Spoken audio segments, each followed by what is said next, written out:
తెలంగాణ రాజకీయాల్లో మరో పెను సంచలనం. నిన్నటి వరకు కోటలా ఉన్న జగిత్యాల కాంగ్రెస్లో ఇప్పుడు మునుపెన్నడూ లేని విధంగా రాజకీయ ప్రకంపనలు మొదలయ్యాయి. దశాబ్దాల కాలం పాటు కాంగ్రెస్ జెండాను భుజాన మోసిన సీనియర్ నేత, మాజీ మంత్రి టి. జీవన్ రెడ్డి గారు హస్తం పార్టీకి రాంరాం చెప్పబోతున్నారా? 4 దశాబ్దాల అనుబంధాన్ని తెంచుకుని గులాబీ గూటికి చేరబోతున్నారా?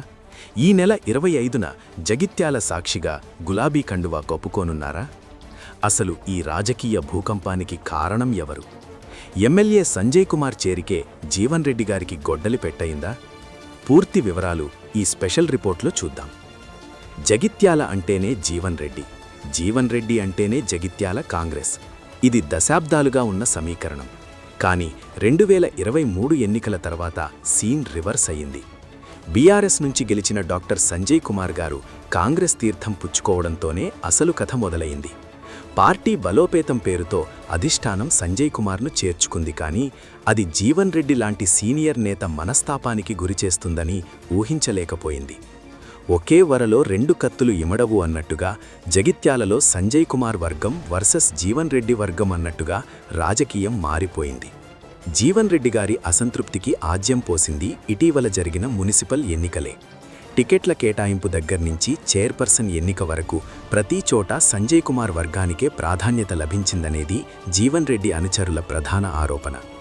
40 ఏళ్లుగా పార్టీ కోసం రక్తం ధారపోసిన నాయకుణ్ణి కాదని, నిన్నకాక మొన్న వచ్చిన వారికి పెద్దపీట వేయడంపై ఆయన తీవ్ర ఆగ్రహంతో ఉన్నట్లు తెలుస్తోంది. పార్టీ హైకమాండ్కు ఫిర్యాదు చేసినా, ఢిల్లీ స్థాయిలో చర్చలు జరిపినా ఫలితం శూన్యం కావడంతో ఇక తన దారి తాను చూసుకోవాలని జీవన్ రెడ్డి గారు ఫిక్స్ అయ్యారని సమాచారం. ఇప్పుడు ఇండస్ట్రీలో వినిపిస్తున్న టాక్ ఏంటంటే, జీవన్ రెడ్డి గారు ఇప్పటికే బీఆర్ఎస్ వర్కింగ్ ప్రెసిడెంట్ కేటీఆర్ గారితో రహస్యంగా చర్చలు జరిపారు. హైదరాబాద్లోనే కాకుండా ఎర్రవెల్లి ఫామ్ హౌస్లో కూడా కేసీఆర్ గారితో భేటీ అయినట్లు వార్తలొస్తున్నాయి. జగిత్యాల అభివృద్ధి కోసం, తన క్యాడర్ భవిష్యత్తు కోసం బీఆర్ఎస్లో చేరడమే మేలని ఆయన నిర్ణయించుకున్నట్లు ప్రచారం జరుగుతోంది. ఈ నెల 25న జగిత్యాలలోని బండారీ గార్డెన్స్లో భారీ బహిరంగ సభ ఏర్పాటు చేసి వేలాది మంది కార్యకర్తలతో కలిసి కేసీఆర్ లేదా కేటీఆర్ సమక్షంలో ఆయన గులాబీ కండువా కప్పుకోబోతున్నారు. ఈ వార్తలకు బలం చేకూరుస్తూ సోషల్ మీడియాలో జీవన్ రెడ్డి గారి అనుచరులు అప్పుడే రచ్చ మొదలుపెట్టారు.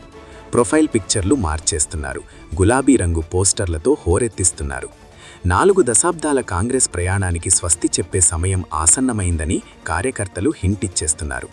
ఇది కేవలం పుకారు కాదు, పక్కా ప్లాన్ ప్రకారమే జరుగుతున్న మార్పు అని పొలిటికల్ సర్కిల్స్ కోడై కూస్తున్నాయి.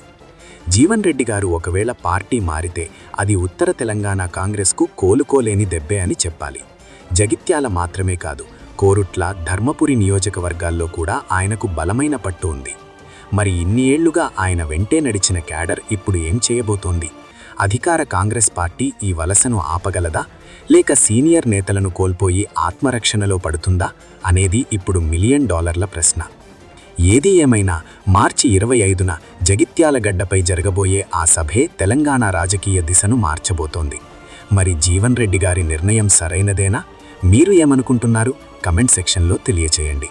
ఇలాంటి మరిన్ని ఇంట్రెస్టింగ్ పొలిటికల్ అప్డేట్స్ కోసం చూస్తూనే ఉండండి మీ కొలుగూరి 24/7 news TV. Hi friends, thank you for watching this video. ఈ వీడియో గనుక మీకు నచ్చినట్లయితే దయచేసి లైక్ చేయండి, షేర్ చేయండి. ముఖ్యంగా మా ఛానల్ 24/7 న్యూస్ టీవీని సబ్స్క్రైబ్ చేసుకోండి.